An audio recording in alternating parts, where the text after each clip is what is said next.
It's Iowa. 41 points is insane. Yo, did y'all watch the game? I know y'all probably did because Caitlin was on TV, and this was a rematch between Caitlin and angelreese. My thoughts on the Elite Eight and why I think that UConn will beat Iowa in Final Four this week.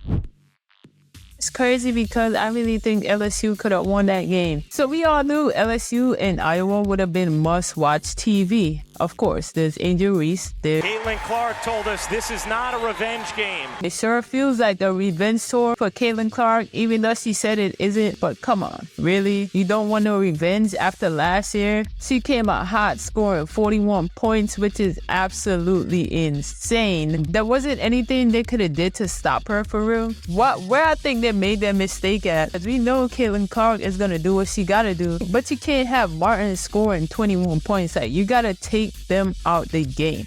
Let Caitlinclark do her thing, but try to slow her down, because everybody knows if you have a great player, there is no way you're gonna stop them from scoring. Slow her down and take her teammates out of the game. And LSU did not do that. Coach Mulkey got out coached. Their adjustments was terrible. LSU didn't make any adjustments or proper adjustments.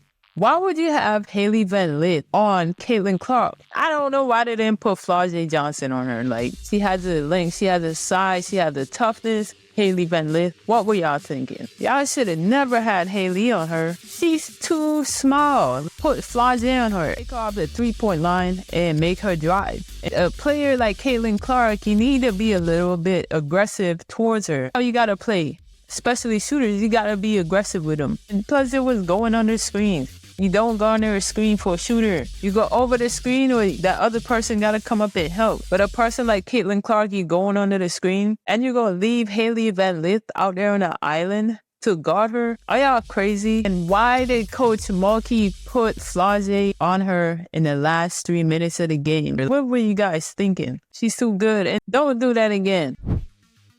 I love angelreese, but she needs to improve in the post, because those kind of layups, I don't think it's going to work in the WNBA. She goes up too soft. She had a really good game, and I just didn't think that they gave her the ball enough. Also, like, if you have angelreese and Michaela Williams on the same side, there is no way you can double team angelreese, because Michaela Williams will knock that shot down. She also didn't get enough touches. I just didn't think they moved the ball enough. Give the hot hand the ball. Michaela Williams is a bucket. I don't know why they didn't go to her.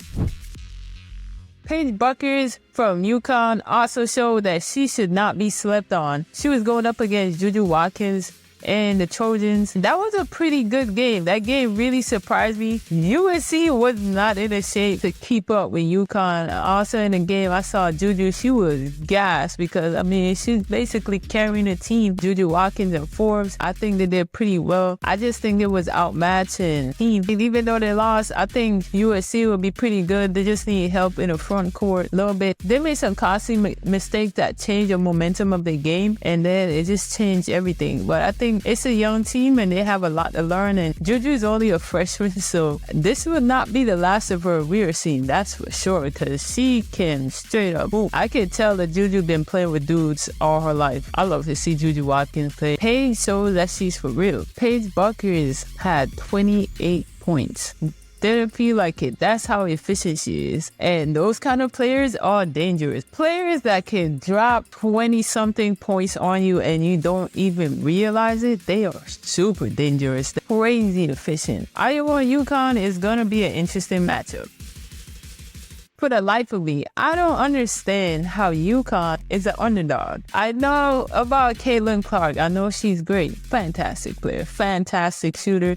I know she's great. But UConn, the underdogs, they've been running the NCAA for how many years now? Y'all are crazy. They made it this far and they have so many of their key players injured. They're not even playing. And y'all have them as underdogs. And y'all crazy. They really think that Iowa could stop UConn. The last 2 times that they met up, UConn beat them twice. The last time they played, Bueckers and Caitlinclark, they both was freshmen. Aaliyah Edwards. Who is going to guard Aaliyah Edwards? Did you guys see her play? Do you see how post moves, her footwork, really good. And she's so slept on. I really think that she's going to be the X factor in this matchup because who's going to guard her? Nobody. She got post moves, so they're going to have a problem with her. Stokey, I don't think Stokey can guard her at all. Aaliyah Edwards is really good.